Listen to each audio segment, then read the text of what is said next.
On this day 78 years ago, Allied forces landed on the shores of Normandy to help free Northwest Europe from Nazi control in a mission we now call D-Day. According to the Citadel, there are only about 3,000 veterans in South Carolina still living to tell the tale of this day. News 19's Peyton Lewis caught up with one of them to talk about his experiences.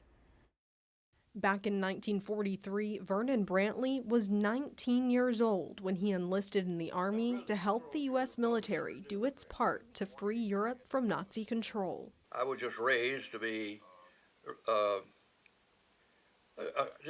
red-blooded American boy. I mean, you fight for what you want, what you believe in, and we knew that things were going bad. Brantley worked as a courier in the war to help transmit information from allies to generals in the United States. He says he was tasked with delivering packages and supplies and helped get things to where they needed to go. No one had a map, no one had any way to contact, so I was the contact person. And I carried information back and forth, ammunition, food, brought the wounded out. And Brantley had just entered the military when D-Day happened. He says he was in training back in the United States and believed he would someday have to fight in the Pacific. You were told that the American Army could beat anybody in the world.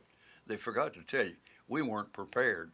We were training with broom handles and everything else really to start off with.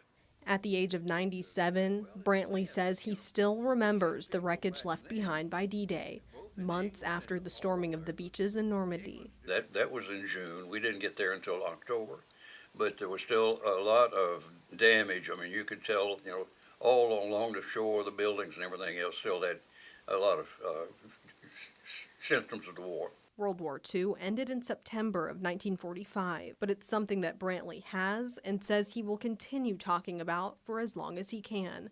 He believes it's important to reflect on times like D-Day because there are less and less veterans from World War II every day. You had a national convention in Charleston,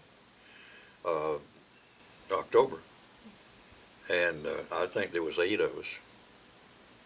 And we used to have 120 members right here in Columbia. Reporting in Forest Acres, Peyton Lewis, News 19 WLTX.